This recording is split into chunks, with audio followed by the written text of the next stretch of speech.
Right, I want to bring you some breaking news from Russia now, well, from space. Really, but Russia's Lunar 25 spacecraft has apparently crashed into the moon after it spun into an uncontrolled orbit. Now this is according to Russia's space agency. A little earlier reported an abnormal situation that occurred to the spacecraft when it was preparing a pre-landing orbit. Now Luna 25 was scheduled to land on the south pole of the moon tomorrow. That was the plan. Seems like that is no longer the plan. Let's go live to the newsroom. BBC's Europe regional editor Paul Masters there. Hi Paul, so just talk us through what's happened here. Well, I think first of all it's important to understand what this mission was hoping to achieve. As you said, the idea of the Lunar 25 mission was to land a spacecraft on the south side, the south pole of the moon, and this would have been the first time it had happened. This was important for two reasons. First of all, scientifically it was very interesting. What the Russians were hoping to do is detect ice or water itself on the moon, which would be very important if there was ever to be a permanent moon base. However, this project was also all about prestige, and I think this is why this latest development is so important. Russia launched this space mission in the midst of sanctions and acknowledged it couldn't get some of the technical parts it would normally need for a space mission. They went ahead anyway, and at the time of the launch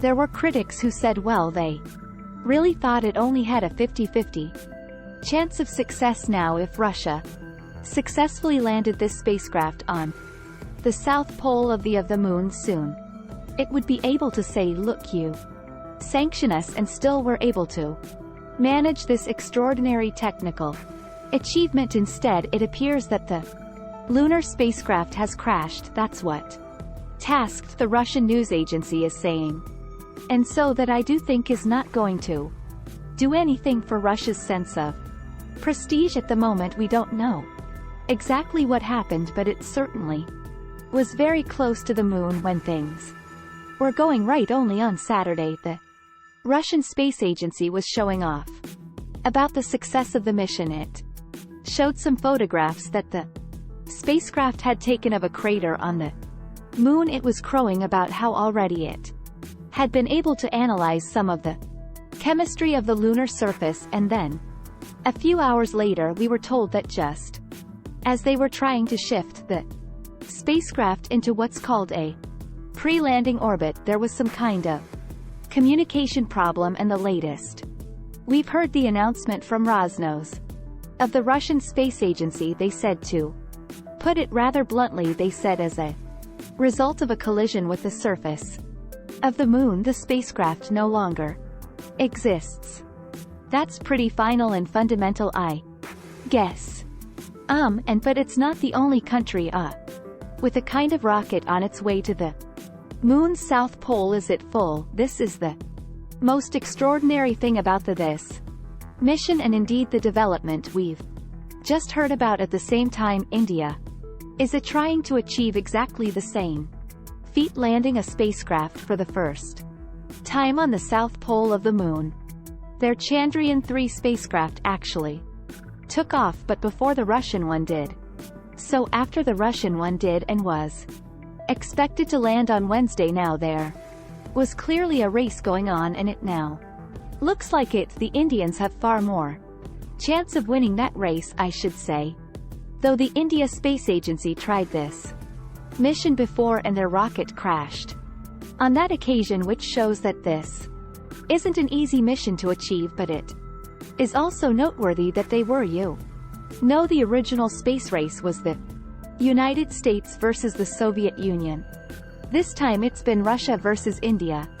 And I cannot overstate how important space is for Russia's sense of prestige. I would argue even more than it was for the United States during the Great Space Race to the Moon, the original space race of the 1960s. I happened to be in Moscow when the space agency announced that they were going to allow the Mir spaceship to crash to Earth, and There was a furious demonstration. Outside the agency building in Moscow, I had a woman screaming in my ear, if we allow our space station to go down, it is the end of Russia. She was speaking, I think, for many in terms of Russia's sense of its abilities, its prestige, the fact that Russia set the first man into space, Yuri Gagarin, the fact that Russia, people may often don't realize this, actually had the first spacecraft to land on the moon in 1959, an unmanned spacecraft they were desperately hoping to sort of bring back to life that early sense of Russian achievement in space. And so today's news, I think, is a major blow, no, not just for the Russian Space Agency, but for Russia itself, and indeed for President Vladimir Putin. Okay, Paul, thank you so much for that.